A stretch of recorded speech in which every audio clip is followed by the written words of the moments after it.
The following content is provided under a Creative Commons license. Your support will help MIT OpenCourseware continue to offer high-quality educational resources for free. To make a donation or to view additional materials from hundreds of MIT courses, visit MIT OpenCourseware at ocw.mit.edu.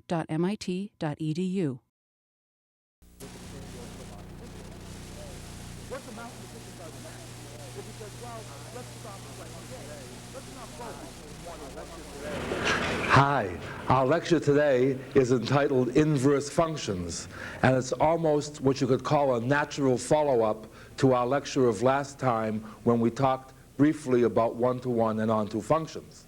Inverse functions have a tremendous application as we progress through calculus, but of even more exciting impact is the fact that inverse functions are valuable in their own right. They are a pre-calculus topic. In fact, they appear as early in the curriculum as approximately the first grade. See, roughly speaking, inverse functions in plain English mean that all we've done is made a switch in emphasis. Let's take a look at that. Let's go back roughly to our first grade curriculum when one learns that 2 plus 3 equals 5, or that 5 minus 3 equals 2. Both of these statements say the same thing, but with a change in emphasis. It's as if 2 is being emphasized here, while 5 is being emphasized here. This is rather interesting, you see. For example, in the new mathematics, one talks about subtraction being the inverse of addition. And this is the same inverse that we want to talk about today as it applies to mathematics in general. What do we mean that subtraction is the inverse of addition? It may sound fancy, but all it means is that if you know how to add, if you define subtraction properly, you automatically know how to subtract. And this, of course, is what's prevalent in the old change-making technique of going into a store, making a purchase, paying for the purchase, and when you receive your change, the clerk rarely, if ever, performs subtraction. You may recall that what he does is he adds on to the amount of the purchase the amount necessary to make up the denomination of the bill with which you paid him. In other words, what we're saying here is, for example, that one may think of 5 minus 3 as being what? That number which must be added on to 3 to give 5. You see, in this sense, subtraction is the inverse of addition. Once we know how to add, we automatically know how to subtract.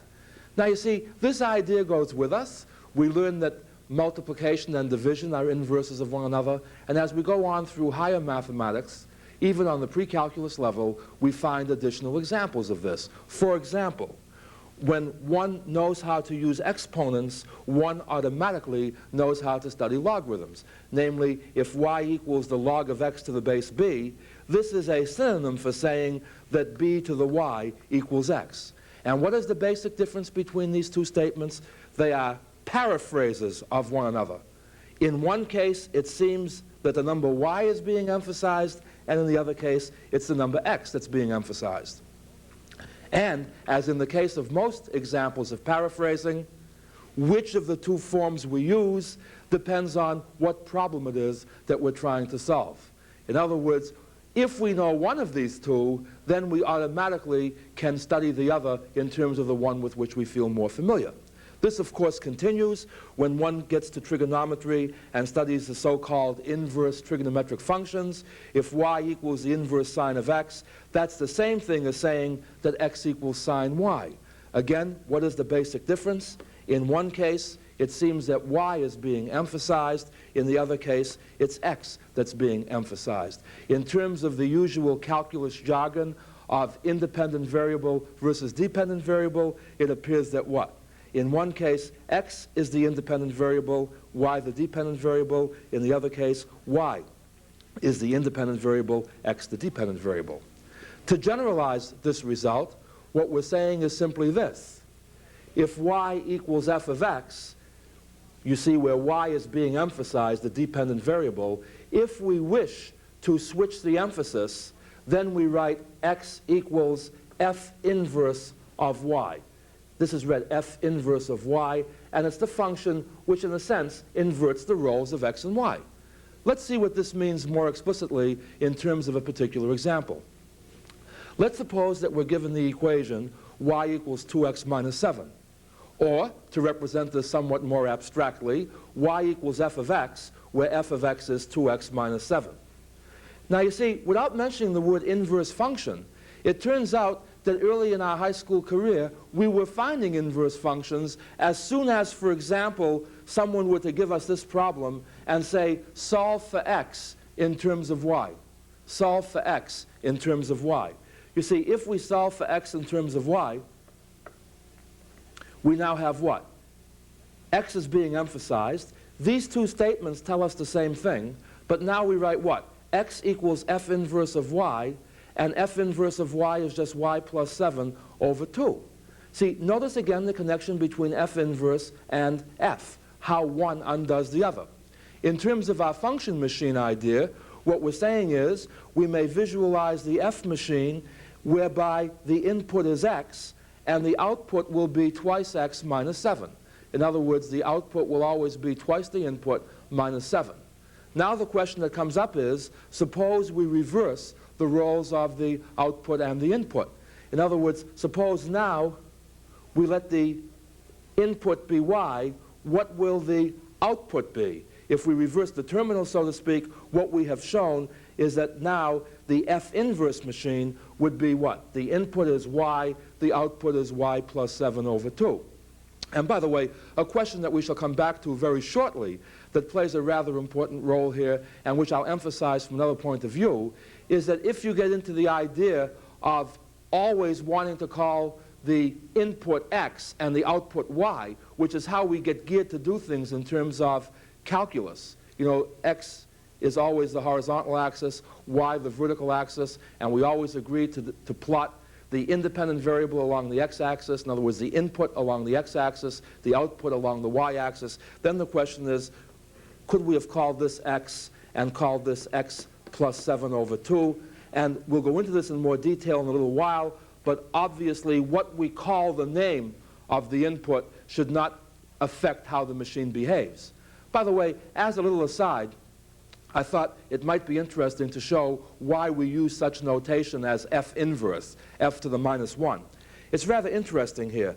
Let's suppose we let a number go into the f machine. Call that number c.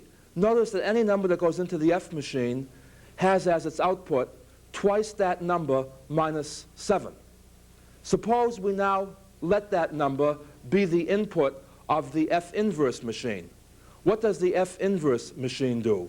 It adds 7 onto, it adds 7 onto any input and then divides that result by 2.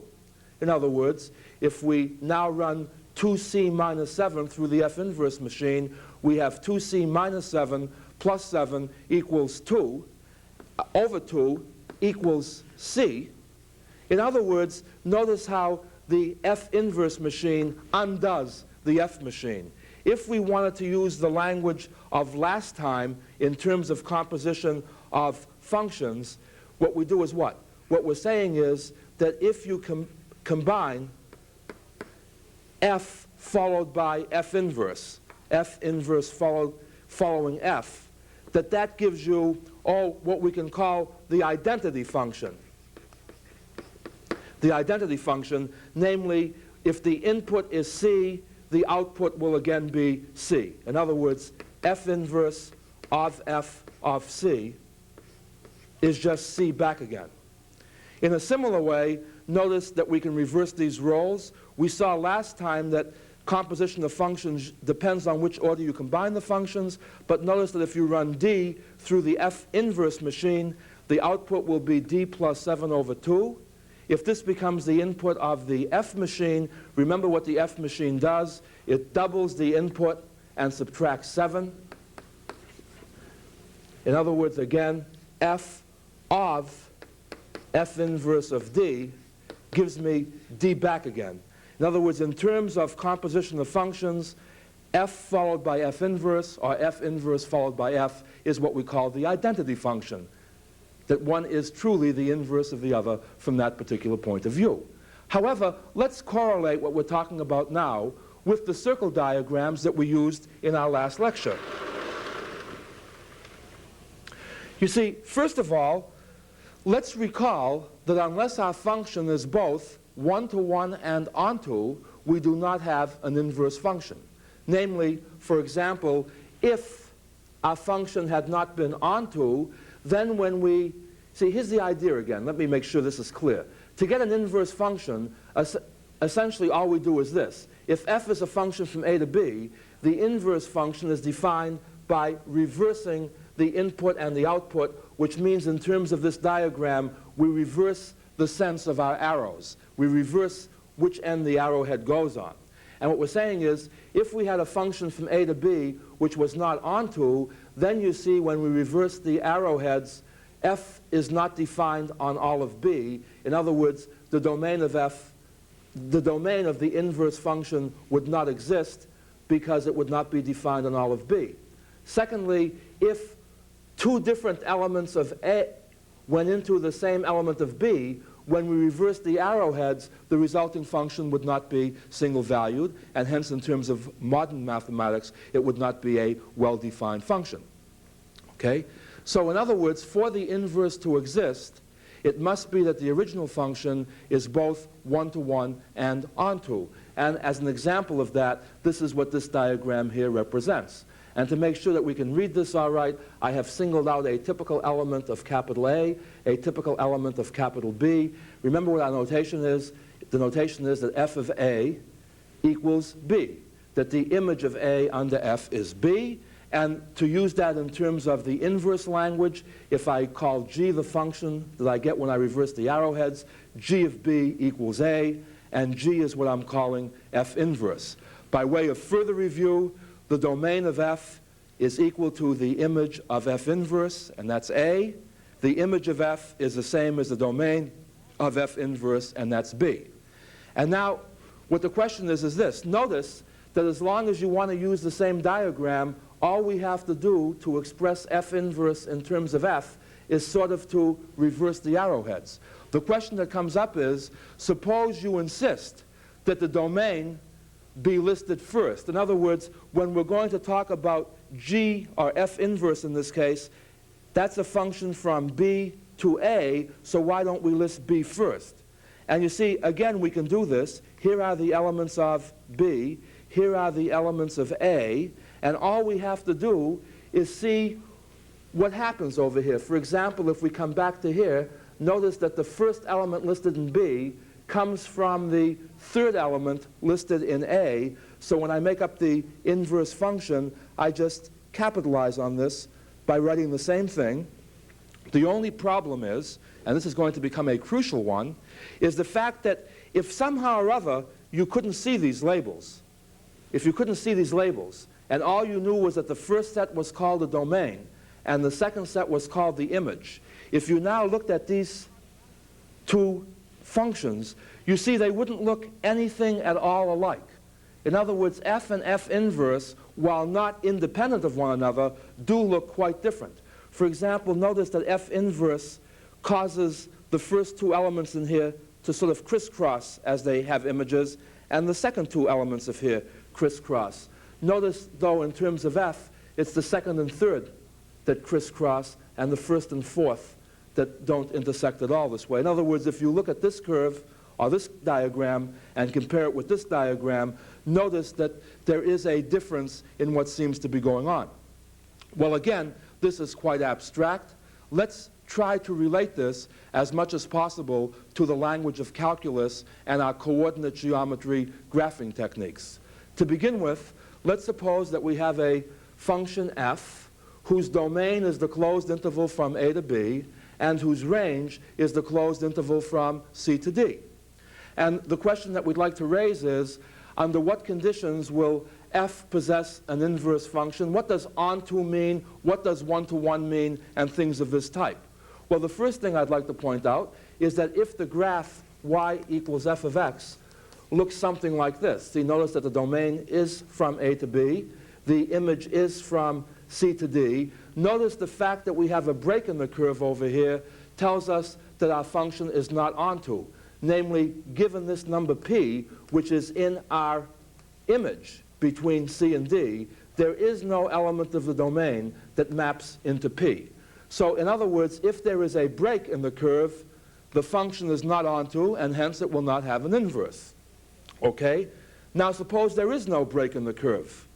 Let's suppose now that the curve doubles back. See, it comes up and doubles back. Now what my claim is that the function will not be one-to-one. Well, how can we see that? Pick any part where the curve doubles back, pick a point like this in that range, call that point Q. Notice that Q is in the proper range of f now. See, y equals f of x. Now the question is, given the y value of Q, are there any x values that map into Q under y? And the answer is yes, there are. In fact, there are more than one. Namely, notice that both f of x1 and f of x2 equal Q. In other words, in this case, f of x1 equals f of x2, even though x1 is unequal to x2. That means that this function is not one-to-one, and because it's not one-to-one, it doesn't have a well-defined inverse function. Well, putting these two cases together, what it means for the function to be onto, what it means for the function to be one-to-one, it turns out that if our curve is unbroken, then the only way our function can have an inverse function is that the curve must either always be rising or always be falling, and it can't have a break in it. And by the way, as an aside, let me point out here the difference between a continuous variable, meaning one that's defined on a whole interval, and a discrete variable, meaning where you get isolated pieces of data. Notice, for example, if you plot y versus x, the way we do in a lab experiment, where for a particular value of x, you measure a value of y, notice that the data can double back without the function being multi-valued. In other words, notice, for example, that even though the curve doubles back here, or you can't call it a curve, the data doubles back. Notice, for example, that no two different pieces of data have the same y coordinate. In other words, given this point here as being Q, there is only one piece of data that has its y coordinate equal to Q. However, of course, keep in mind, it is possible that another piece of data will have the same coordinate. All I'm saying is that the idea of whether the curve always has to be rising or falling certainly depends on whether you have a continuous curve or not. Well, again, let's continue on with what inverse functions are all about.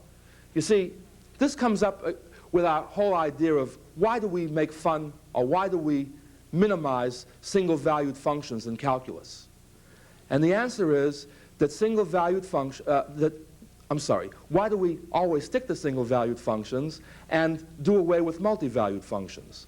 And the answer is, if you have a smooth curve, we can always break down a multi-valued function into a union of single-valued functions. For example, if we take the curve C here as being y equals f of x, which plots like this, notice if I take the points at which I have vertical tangents, okay, and break the curve up at those particular points. In this case, I would get what curves? C1, C2, and C3. Notice that C is the union of C1, C2, and C3, but that each of the curves, C1, C2, and C3, are either always rising or always falling. In a similar way, when we have a function which doubles back, and by the way, notice what the connection is between multi-valued and not one-to-one. You see, notice that in terms of a function versus its inverse function idea, that if a function is multi-valued, the inverse function cannot be one-to-one. In other words, the idea being that when you interchange the domain and the range, you see sort of the curve flips over idea. All I want you to see here is that what? If you're given a function which is not single-valued, if we take the points at which horizontal tangents occur and break down the curve like this, we can break the curve down into a union of one-to-one functions. The hardship being, of course, that when you start with a point like this, analytically speaking, it's rather difficult, unless you invent some scheme, to know which of the points here you want to single out. In terms of our previous experience, it's sort of like saying to a person, I am thinking of the angle whose sine is 1/2. There are, you see, infinitely many functions whose sine is equal to 1/2. Of course, if we say to the person, I am thinking of the angle whose sine is 1/2, and the angle is between minus 90 degrees and plus 90 degrees, then the only possible answer is the angle must be 30 degrees. But notice that when you have a function which is not single-valued, the inverse will be a multi-valued function, and we'll talk more about that in a little while. Again, I just want to keep the shotgun approach going on just what an inverse function is in relationship to the function itself. Again, let's look at this more abstractly. Here I have drawn a curve which is continuous and always rising, so I can talk about the inverse function. If the equation is y equals f of x, the inverse is written what? X equals f inverse y. And if this seems a little bit too abstract for you, think of a concrete representation. Suppose the curve happens to represent y equals 10 to the x. Then another way of saying the same thing would be x equals log y. The convention, of course, here being that you don't usually write base 10. But we won't worry about that. You see, this is what? Two different ways of expressing the same curve. You see, whether I write y equals f of x or x equals f inverse y, I have the same curve this way. In terms of our arrows, you see what I'm saying is if I start with x1, by going this way, my function determines the output y1. Inversely, if I start with y1 and reverse the arrows, I wind up with x1. Again, the basic difference being as to which of the two variables is being emphasized. What the real problem is that most people say, look I'm not used to studying curves this way. I'm not used to looking at the input being along the vertical axis and the output along the horizontal axis. According to the way I've been trained, when we're studying the inverse function, in other words, when y is the input, aren't we used to having y over here? And then plotting the output along this axis. In other words, the question is, given this graph, how do you arrive at this one? You see, somehow or other, let's observe that if all you did was switch your orientation and say, let me switch this by 90 degrees, notice that we would be in a little bit of trouble. In other words, if we start with this kind of a setup, and we say, let's rotate through a positive 90 degrees, notice now what we would wind up with is what? Our x-axis would be the way we want it, but the y-axis would now have the opposite sense of what we usually want our input axis to look like. So after we rotate through 90 degrees, it would seem that the next step is to do what? Flip with respect to the x-axis. That means fold this thing over. In other words, a 90-degree rotation followed by a folding over gives me the orientation if I insist that the input has to be along the positive, or it has to be along the horizontal axis and the output along the vertical axis. What I want you to also notice, though, is that if we don't insist on this, there is no reason why we have to use two separate diagrams. Again, notice, these are two different ways of giving the same two different equations for giving the same curve. It's only when we want to switch the role and make sure that the input is along the horizontal axis that we have to go through this kind of a process. Let's look at this a little bit more concretely.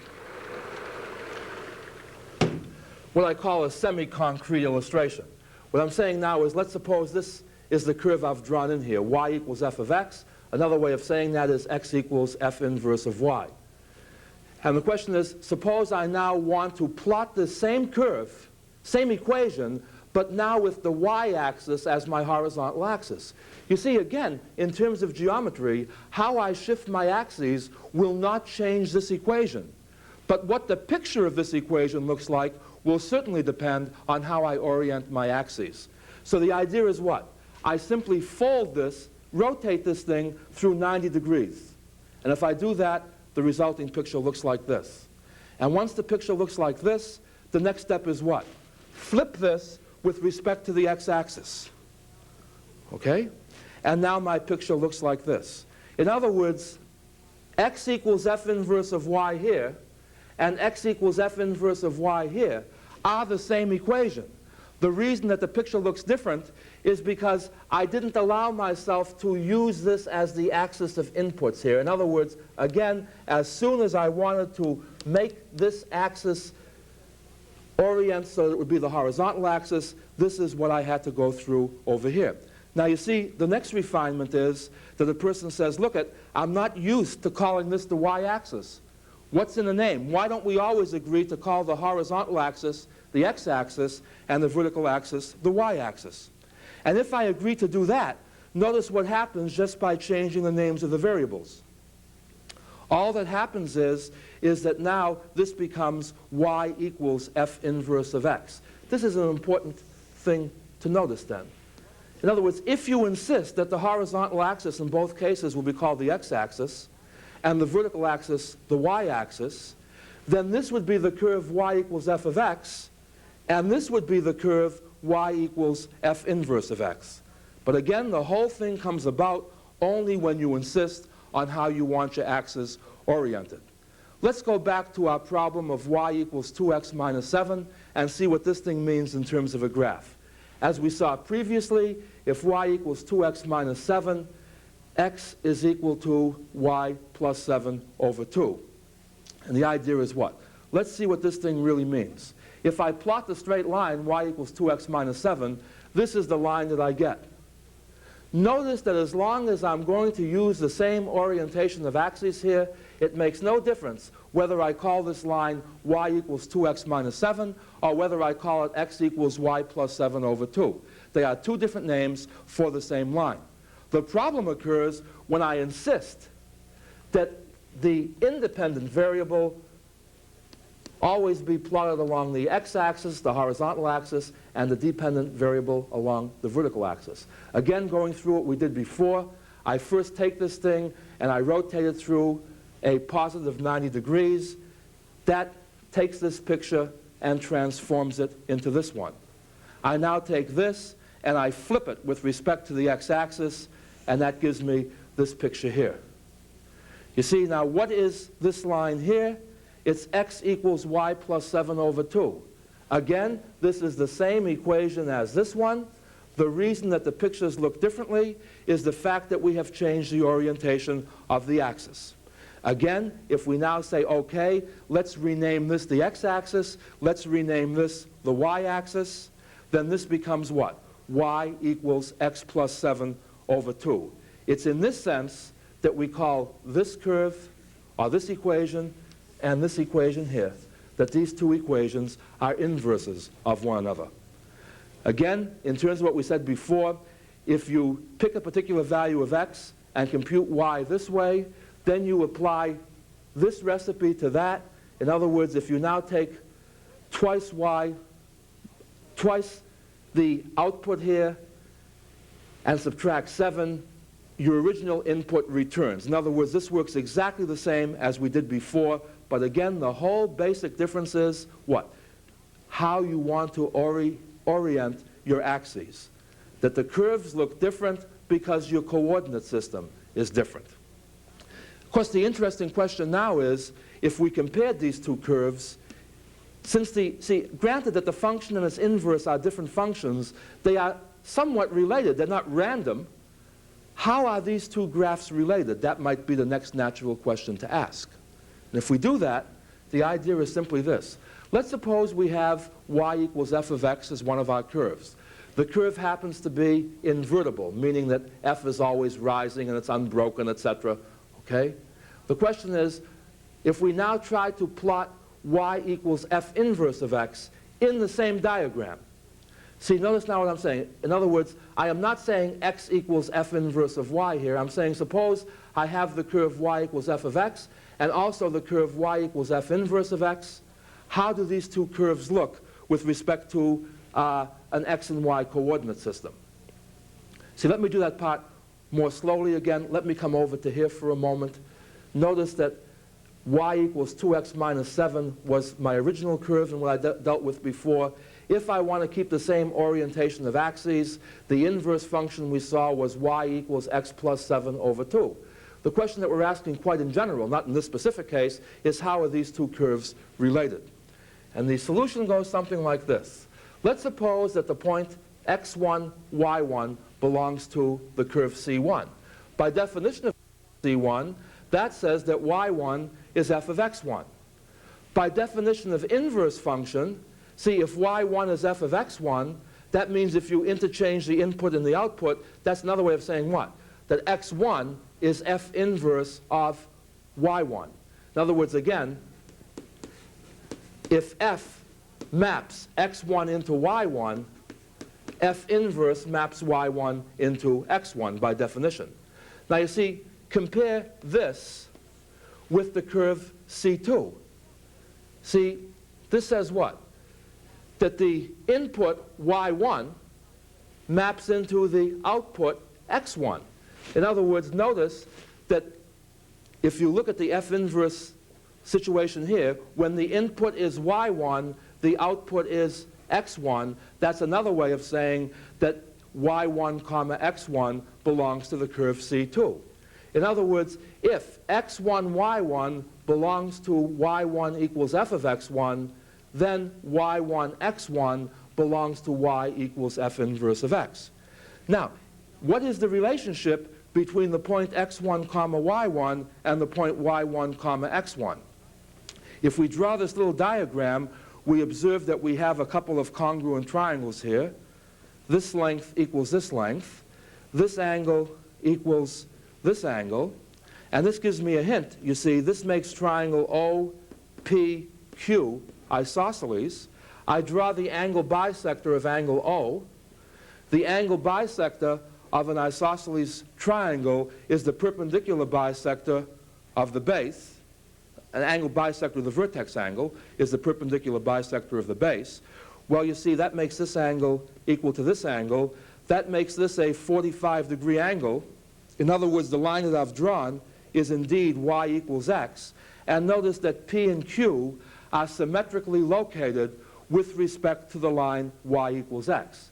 In other words, going back to our original problem here, the curves C1 and C2 are related by the fact that they are mirror images of one another with respect to the line y equals x. That's exactly what I've drawn over here.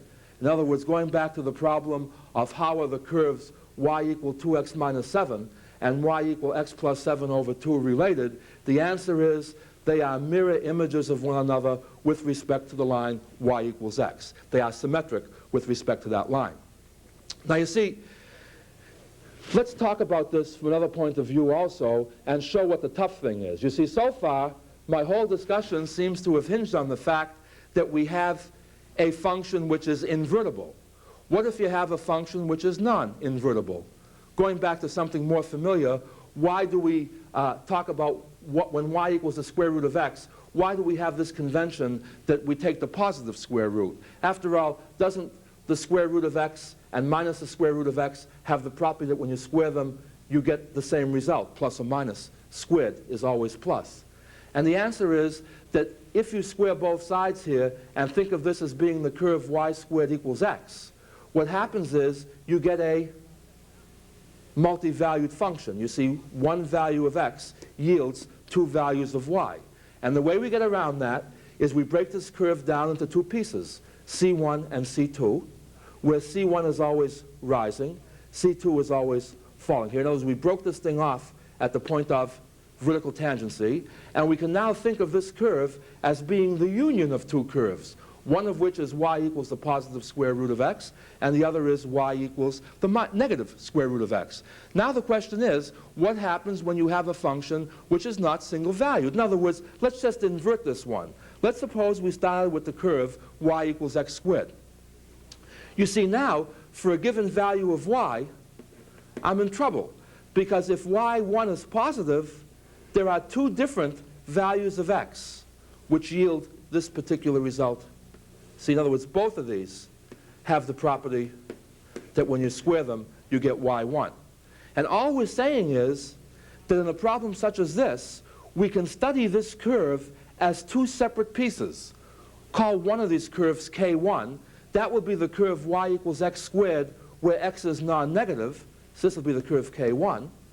And call the other one K2, where K2 will be what? The same curve y equals x squared, but its domain is the negative values of x. In other words, K2 will be this one over here. And now the point is, if we deal with either of these two pieces separately, we can talk about inverse functions. Now the point is, which of these two halves do we use? And this is where the word principal values comes in. And you see, what I'd like you to keep in mind is this, a little cliche I've written down here. It's called misinterpretation versus non-comprehension. If you don't understand what something means, there's no danger you're going to misinterpret it. The danger is when you think that you know what something means and you have the thing twisted around. You see, the idea is this. Let's go back to our old friend y equals sine x. Let's pick the value of y equal to 1/2, say. And now we say to the person the same problem as we asked before, find the angle whose sine is 1/2. Well, the point is, to find that angle, if I draw this particular line, I can find all sorts of candidates. The point is that what we try to do instead is to say, okay, we'll now restrict the function. We'll break this down to be a union of several curves. In other words, it'll be this curve, union this one, union this one, union this one, etc. What do all of these separate pieces have in common? What they have in common is that what? They are onto the range from -1 to 1, and on that range, they are also 1 to 1. See, that 1 to 1 and onto. Every value of y between -1 and 1 is taken on along each of these pieces, and no value occurs more than once on either of these pieces, on any of these pieces. The point is, it's not so crucial whether you take this particular one or whether you take this particular piece. That's something that's sort of arbitrary. What we must do to avoid misinterpretation is, unless otherwise specified, we say, look, unless you hear from me to the contrary, let's always agree that this is the little piece of the curve that we're talking about, or this is the piece that we're talking about. But the idea being what? Unless you make such a restriction, we cannot talk about inverse functions. The idea being that for an inverse function to exist, we must be able to backmap. We must be able to go from the value in the image to the value in the domain without any danger of misinterpretation. We can conclude our example with returning to our y equals x squared idea again. You see, the idea is, given the curve y equals x squared, we can think of it in terms of our pieces K2 and K1 as before, the accented piece being K2, the non-accented piece being K1. And what we're saying is the inverse of K1 is this curve here, which I'll call K1 inverse. The inverse of K2 is this curve here, which I'll call K2 inverse. In other words, the important thing is I can find the inverse of either this curve or this curve.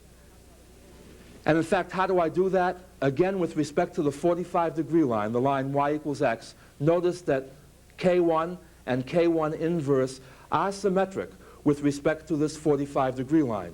And similarly, so are K2 and K2 inverse. The thing I must be very careful about, and this is where problems occur, is I must not confuse, for example, what I can't do is take, for example, K2 and K1 inverse. See, notice the built-in idea here. These two curves together are not symmetric with respect to the 45-degree line. You see, what we're saying here is what? That for this particular curve, x and y are both positive. So obviously anything that matches it must have x and y both positive, and that doesn't happen over here. See, what we're saying is you can't do these things completely at random. However, what you can do is either take K1 and match that with K1 inverse, K2 and match that with K2 inverse. It's not important which of the two ways you do this, as long as you understand that there is a danger of getting mixed up once the curve itself is not 1 to 1. In other words, when we break the curve down into 1 to 1 pieces, we have to make sure that we match these things up properly. Now, this is all we're going to say about inverse functions for the time being. The rest will be taken care of in the exercises in this unit.